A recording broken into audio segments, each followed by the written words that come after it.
Time for a deep dive into the one issue that matters most in a capitalist democracy: money. This is Maggie and the Millionaires Talking Money, a joint production of The Maggie Dawn Show and The Patriotic Millionaires. Now, here's Maggie Dawn. What's up, Wisconsin and beyond? I'm Maggie Dawn, and it is the 3 o'clock hour, and that means it is Maggie and the Millionaires Talking Money here on the Civic Media Radio Network. I'm really excited to be joined by one of the country's top labor economists, Heidi Shierholz. She's president of the Economic Policy Institute. And today we're continuing our discussion about working Americans and what sort of policies working Americans should be looking for from their elected officials. And again, yesterday we talked with Pennsylvania Congresswoman Summer Lee about her groundbreaking new piece of legislation, the American Stability Act, which offers a solution for working people, both in terms of addressing stagnating wages and making our tax code more fair. So we're going to talk to Dr. Shierholz about why this kind of legislation is so important and why we need to change the way our country's laws and regulations treat working people. Welcome, Dr. Shierholz. It's a real pleasure to have you on the show today. Thank you so much for making time. Thanks so much for having me. I'm delighted to be here. Let's start with the minimum wage. We heard a lot yesterday from Representative Lee about the need to raise wages for working people and the fact that worker productivity has basically, we've blown the lid off of it. We've been doing so well, worker productivity skyrocketing over the last 25 years, but the returns of that productivity, that increase in productivity, hasn't come back to workers in the form of increasing wages. As an economist, when we talk about the wage floor, how does that play into the health of the economy as a whole? And how does it affect people who actually make more than the minimum wage? I bet there's a lot of people listening that are like, oh, I don't make the minimum wage. What does all of this matter to me?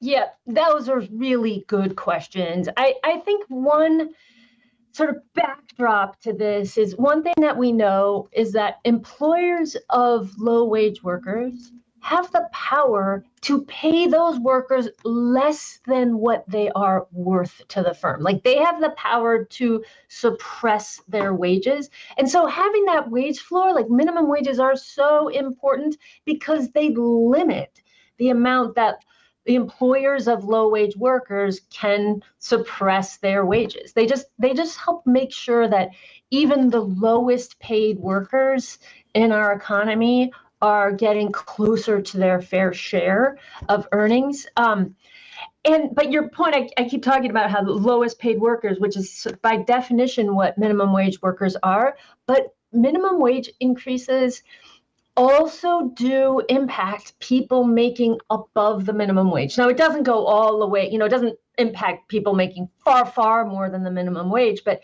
it does have a spillover effect to people making somewhat above the minimum wage, because when the minimum wage goes up, employers like to maintain internal wage ladders for obvious reasons, right? So when the minimum wage goes up, when that floor goes up, it actually pushes up people above the minimum wage as well. So the impacts of the minimum wage do creep up higher than just the lowest paid workers.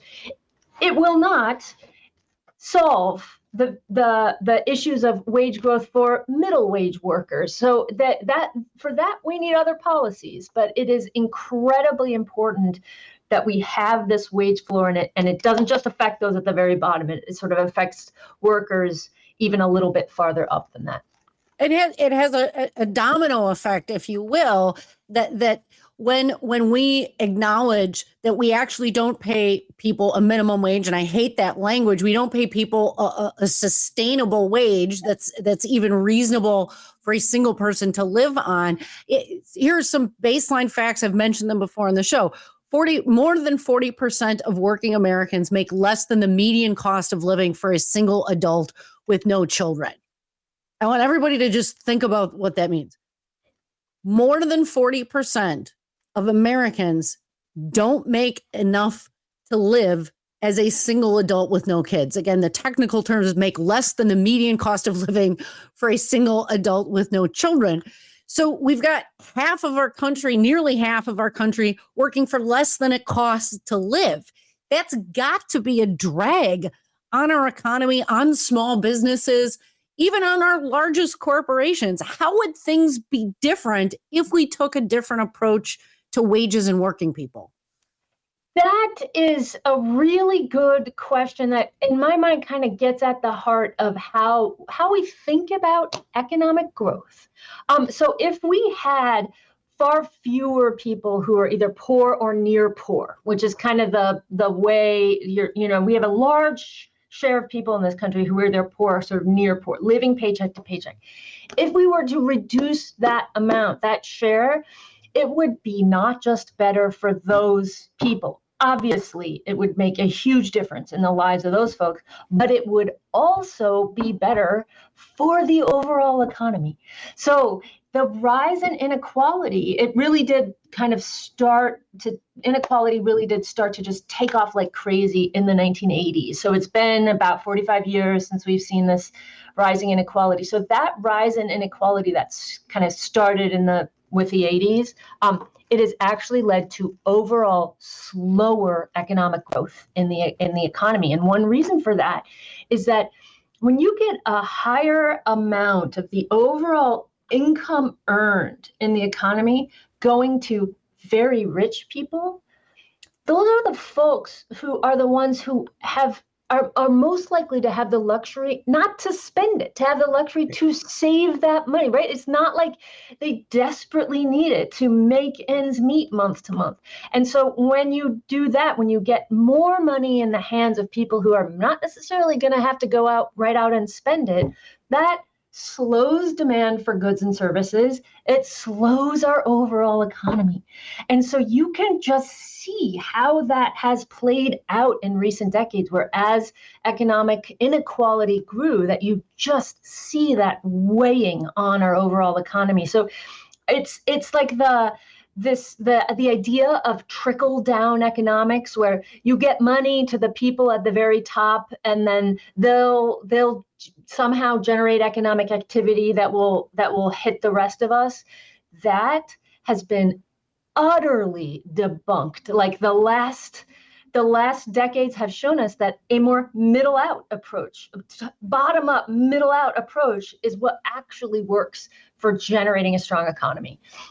Folks, this is Dr. Heidi Shierholz, president of the Economic Policy Institute, an organization that fights for legislative and regulatory reforms that help working people to improve wages and benefits and working conditions. She's the former chief economist for the Department of Labor under President Obama.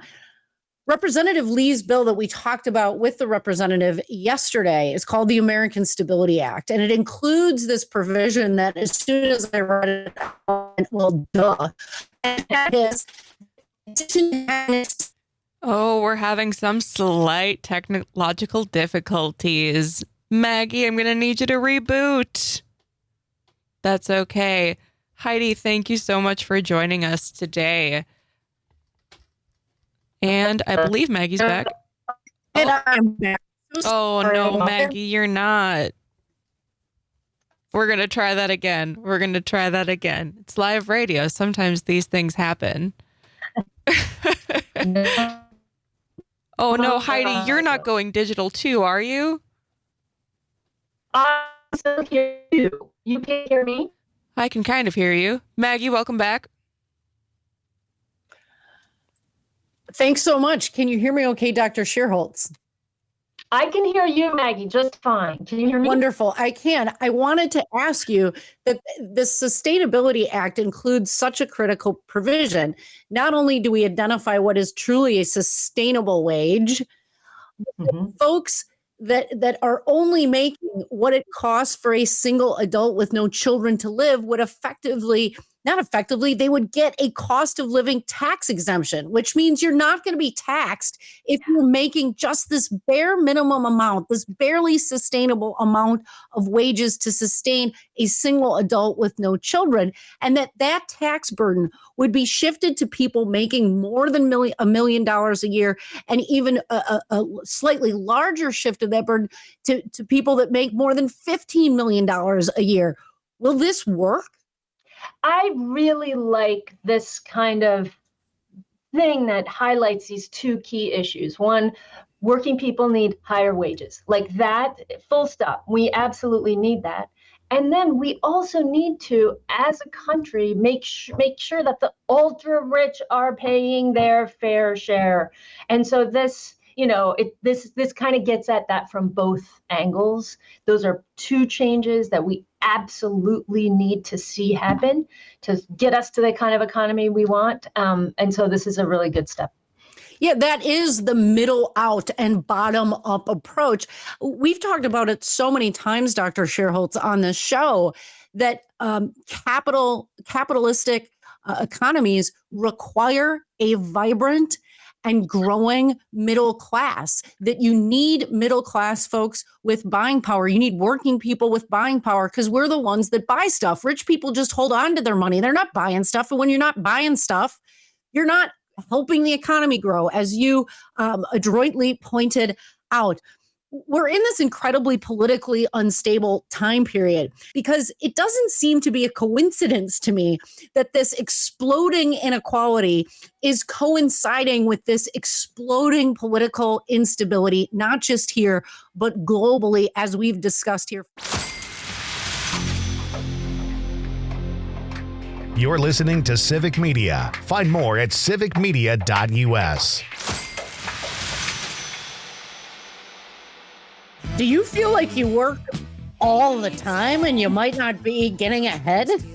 There's a reason for that. And our guest on today's episode of Maggie and the Millionaires, Dr. Heidi Shierholz, is here to help us understand exactly why. She is the president of the Economic Policy Institute. Welcome back, Dr. Shierholz. We talked about why a bit in the first segment, and that is because while workers have contributed an explosion in productivity, which has helped grow the U.S. economy, much of the benefit of that increase in productivity has gone to the richest people and to corporate shareholders. The vast majority of us do not own significant quantities of corporations, so it's going to the richest folks in the nation, and it's leaving workers behind. That there's been this decoupling of increased production and wages. But we're also seeing, since the 80s, increasing political instability. And so before we went to the break, I said, is this a coincidence? Is this highest levels of income and wealth inequality that our country has seen in 100 years? Is the place that we are now in it, with all of that inequality and this increase in political instability, is it a coincidence that these are happening at the same time? I think it is not at all a coincidence. Surprise, surprise. The policy it's a policy choice that we have the kind of inequality that we have today. Policies like allowing the minimum wage to erode, the relentless attacks on unions that have led to declining unionization, the elevated unemployment for long periods. Not right now. We have low unemployment now. Our policymakers actually did a really good job responding to the COVID recession. But for the 4 decades prior to that, we tolerated excess unemployment for long periods. That's really bad for working people. An eroded safety net, and kind of on and on and on. That's the set of things. That's a policy choice. Those are policies that have led to rising inequality, reduced worker power, and sort of big chunk of people being really left behind. And I think what that has meant is that people are rightly, in my mind, looking for answers. And that has created this kind of perfect storm where I think people are more likely to be willing to believe it, when somebody then comes out of the blue and says, these problems are all caused by immigrants or something like that. That's not true. It's caused by the list of things that I said. It creates this situation where people may be more willing to believe that instead of really thinking of or knowing about the real villains in this story, which are the ultra wealthy and the policymakers who have supported the ultra wealthy by allowing minimum wage to erode, by allowing the attacks on unions to erode unionization, by allowing too high unemployment, by allowing the safety net to be eroded, et cetera, et cetera, et cetera. So it's a mismatch of who's at fault for the problems that real people truly are experiencing, I think. And one of the ways that I like to talk about policy choices is it is a choice amongst our values. It is an expression of our values. And if we value working people in this country, then our policies should reflect that. Lip service can be given to bootstraps and hard work. But if our tax policy and our economic policy doesn't reflect a value on work, then that is bogus. And the feeling that people have, right, I think is very real. And it has made people vulnerable. And the rich people in this country and globally are willing to prey upon that vulnerability and lie to people about the causes of their vulnerability. When you're economically vulnerable, you become vulnerable to all sorts of suggestions because we live in this state of heightened anxiety. I couldn't agree with you more, Dr. Shierholz. You mentioned worker power, and one of the things that I hope can fight anxiety is when people feel empowered to make changes. So I want to ask you a bit about what can people do to feel empowered and engaged and inform themselves, and what should we be looking for to empower us as middle-class workers and workers nationwide? There's a lot of ways to answer that question, but I'm just going to get to the thing that I think is the most empowering sort of institution in our country for working people, and that is unions. Like, I think working people have there is a resurgence of unions right now. Yes. At public support for unions is at near 50-year highs. We're seeing big, high-profile union wins, high-profile successful strikes, et cetera, et cetera. But it also is something that people can do. Joining together with your colleagues can lead to higher wages, higher benefits, safer workplaces, saner schedules. Like, that is a really important way to just take control over your own economic life. And sort of the democratic analogy to workers organizing together is voters turning out in great numbers to say, we want policies that reflect that we value hard work, that wealth needs to be taxed like work, that there shouldn't be a capital gains tax rate that is lower than what we pay in income tax. Folks, we're going to have to leave it there, but you can always come back every day in the 3 o'clock hour for more Maggie and the Millionaires Talking Money. Dr. Shierholz, on a very personal level, as an economist, thank you for your service to working people in this country. And please continue to do that great work. We all appreciate it. Will do, and right back at you. Thanks. Thanks, folks.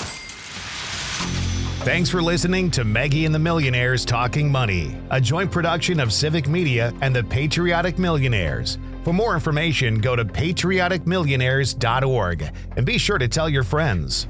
The Patriotic Millionaires buy advertising across a number of Civic Media stations.